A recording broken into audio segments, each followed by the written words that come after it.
தமிழ் உள்ளங்கள் அனைவருக்கும் இனிய வணக்கம். இது உங்கள் தமிழ் ஸ்டோர் சேனல். ஸோ மிக முக்கியமாக நிறைய மாணவர்களுக்கு அவங்க எழுதுகிற மார்க் டெஸ்ட்லையும் சரி, நீட் எக்ஸாம் ரிப்பீட்டராக இருந்தாலும் சரி, ஏற்கனவே எழுதியிருப்பாங்க. எல்லாருமே ஒரு காமனான மிஸ்டேக் செஞ்சுட்டு இருப்பாங்க. அந்த மிஸ்டேக் என்னன்னா ஓஎம்ஆர் ஷேடிங் எரர் அப்படின்னு சொல்றது தான். ஸோ இன்னைக்கான வீடியோ டாபிக்கே என்னன்னா அந்த how to avoid OMR shading error அப்படின்றது இன்னைக்கான டாபிக். ஃபர்ஸ்ட், இந்த ஓஎம்ஆர் ஷேடிங் எரர் நமக்கு வராமல் இருக்கணும்னா ஒரு உபயோகமான ஒரு 4 சயின்டிஃபிக் வே இருக்கு. அந்த சயின்டிஃபிக் வே 4யுமே உங்களுக்கு இன்னைக்கு நான் டீட்டெயிலா எக்ஸ்பிளைன் பண்றேன்.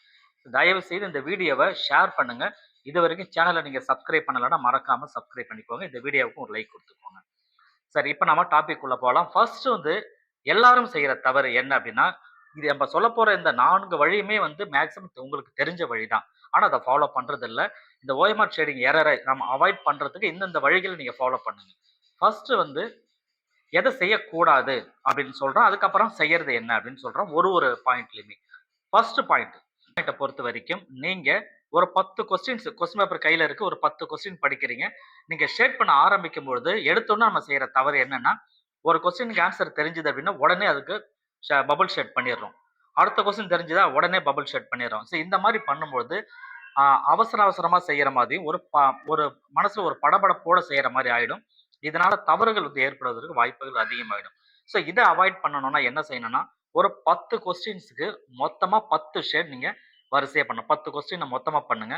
அப்புறம் ரீட் அவுட் பண்ணுங்க. அதுக்கப்புறம் 10 கொஸ்டின் அந்த மாதிரி மொத்தமா நீங்க பண்ணணும். ஒரே டைம்ல 180 கொஸ்டினுக்கும் பண்ணக்கூடாது. அதுவுமே தப்பு தான். ஸோ சின்ன சின்னதா அந்த 10 நான் இங்க சொன்னாலும் இதை 5 உங்களால பண்ண முடிஞ்சாலும் பெட்டர் தான். ஸோ அவாய்ட் அந்த மிஸ்டேக் அவாய்ட் ஆகிறதுக்கு இது ஒரு நல்ல ஒரு சான்ஸ். ஸோ எடுத்த உடனே ஒரு ஆன்சர் தெரிஞ்சதுன்னா உடனே அதுக்கு ஆன்சர் கொடுக்காதீங்க. பபுள் ஷேட் பண்ணாதீங்க. 5 அல்லது 10 மொத்தமா நீங்க பண்றது பெஸ்ட் வே. இது ஈஸியா அவாய்ட் ஆகும் அந்த மிஸ்டேக்ஸ். ரைட்டுங்களா?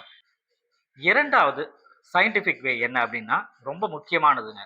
என்ன அப்படின்னா பபுள் ஷேட் அந்த சர்க்கிள்ல நீங்க ஷேட் பண்ண ஸ்டார்ட் பண்ணும் பொழுது ஃபர்ஸ்ட், அதாவது அவுட்டர் ரிங் இருக்குல்ல, அவுட்டர்னா வெளியில கிடையாது, நான் சொல்றது பார்டர். இன்னர் பார்டர்ல இருந்து ஸ்டார்ட் பண்ணி கொஞ்சம் கொஞ்சமா சென்டர் பாயிண்ட்டுக்கு வரணும். ஸோ அதுதான் ப்ராப்பர் மெத்தடு. இந்த மாதிரி செய்யறதுனால உங்களுக்கு அந்த சர்க்கிளை விட்டு வெளியில போகாது. இது எப்ப நமக்கு தவறு நடக்கும் அப்படின்னு பாத்தீங்கன்னா, சென்டர் பாயிண்ட்ல இருந்து ஷேட் பண்ணிட்டு வெளியில வரீங்க, சர்க்கிள் அந்த பார்டருக்கு நீங்க வரீங்க அப்படின்னு சொன்னா அப்ப நமக்கு தவறுகள் ஏற்படும். அந்த சர்க்கிள் விட்டு வெளியில போகும்.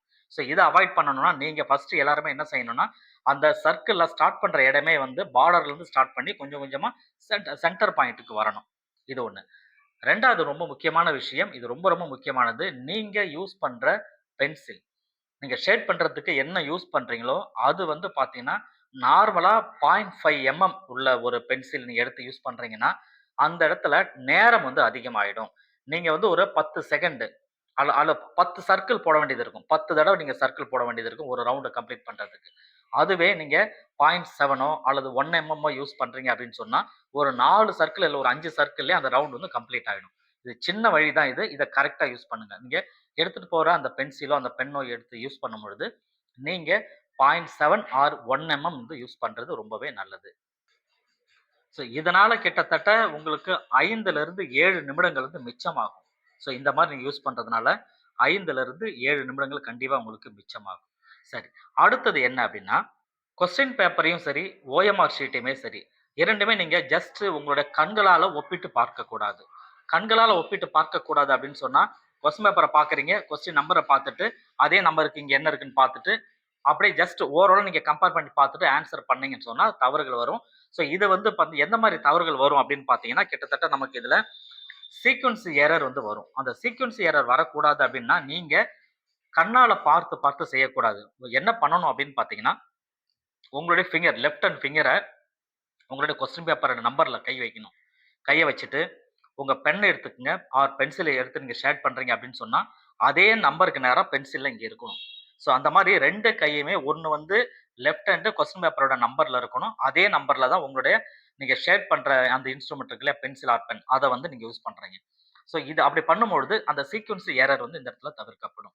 ஸோ இது என்ன இல்லை அப்படின்னா, இங்க பாப்பீங்க 2 பாப்பீங்க, எழுதும் போது நீங்க என்ன பண்ணுவீங்க 3ல போய் ஷேட் பண்ணிடுவீங்க அல்லது 4ல போய் ஷேட் பண்ணிடுவீங்க. இந்த சீக்வன்ஸ் எரர் மிஸ் ஆகும். ஒரு இடத்துல ஒரு எரர் மிஸ் ஆச்சுன்னா அதுக்கு தொடர்ச்சியா ஒரு 5 கொஸ்டினுக்கு ஆன்சர் தப்பா தான் வரும். ஸோ இந்த மாரி வரும்போது கிட்டத்தட்ட -4, -4, -4 நமக்கு போயிடும். மார்க்குமே குறையும். அப்போ OMR ஷீட்ல இப்ப நான் சொன்ன விஷயங்கள ரொம்ப கவனிச்சு பார்க்கணும் இது எல்லாமே. ரைட்டுங்களா? கடைசியா என்ன அப்படின்னு பார்த்தீங்கன்னா, நீங்க பிராக்டிஸ் பண்ற விஷயங்கள். நீங்க ஒரு மார்க் டெஸ்ட் எழுதுனீங்கன்னா கூட, ஒரு ஃபைனல் எக்ஸாம்ல நீங்க எப்படி எழுதுவீங்க? நீட் எக்ஸாம்ல எப்படி நீங்க எழுதுவீங்களோ, அதே மெத்தட்ல, அதே டைமிங்ல நீங்க உட்கார்ந்து எழுதணும். OMR ஷீட் ஆன்லைன்ல கிடைக்குது. இதெல்லாம் நான் ஆன்லைன்ல கிடைக்குது. அத நீங்க பர்ச்சேஸ் பண்ணிட்டு, ஒரு கொஸ்டின் பேப்பர் கையில வச்சுக்கிட்டு OMR ஷீட்ல ஷேட் பண்ணி பழகுனீங்கன்னா மட்டும் தான், டைமிங்க உங்களால மிச்சப்படுத்த முடியும். அந்த டைம் மேனேஜ்மென்ட் உங்களால கரெக்ட்டா செய்ய முடியும். ஸோ இந்த 4 விஷயங்கள கரெக்ட்டா நீங்க ஃபாலோ பண்ணீங்கன்னா, நிச்சயமா வந்து OMRல எந்த எரருமே கண்டிப்பா உங்களுக்கு வராது.